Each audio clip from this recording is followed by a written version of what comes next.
we'll be doing today will be about marine debris. And the main one that we found, the main point that we found was that the microplastics, the impact on human health is not highlighted. So that's what we'll be talking about today.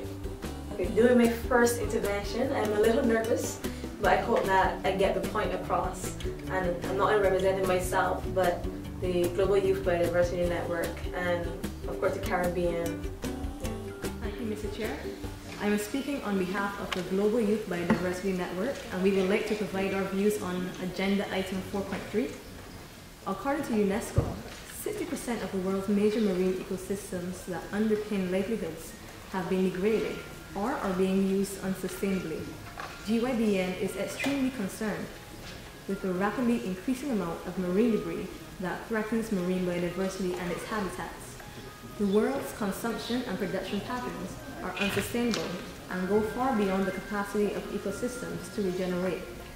We have no time to lose when it comes to fundamental structural economic transformations to reduce plastic usage and to promote sustainable consumption patterns globally.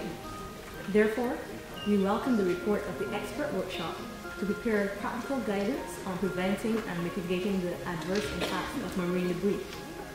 We would also like to support the statement made by our colleagues from the IISB and urge parties to ensure full and effective participation of Indigenous people and local communities in relevant workshops and other meetings under the CBD.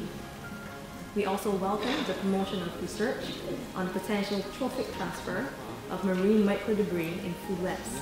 This research will be essential to determine to what extent the bioaccumulation effect is for plastics. We are particularly worried about the threat of microplastics, as their long-term consequences to human health are still not clear. We believe that there is a need for further research concerning its risks and consequences to ecosystems and human health. Thus, we urge parties to promote research and follow the recommendations of the aforementioned report.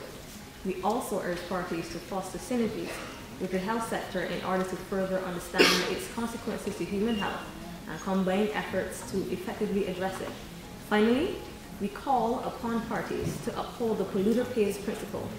Liability and compensation measures must be enforced when producers cause damage or when there is sufficient likelihood of damage to marine and coastal biodiversity.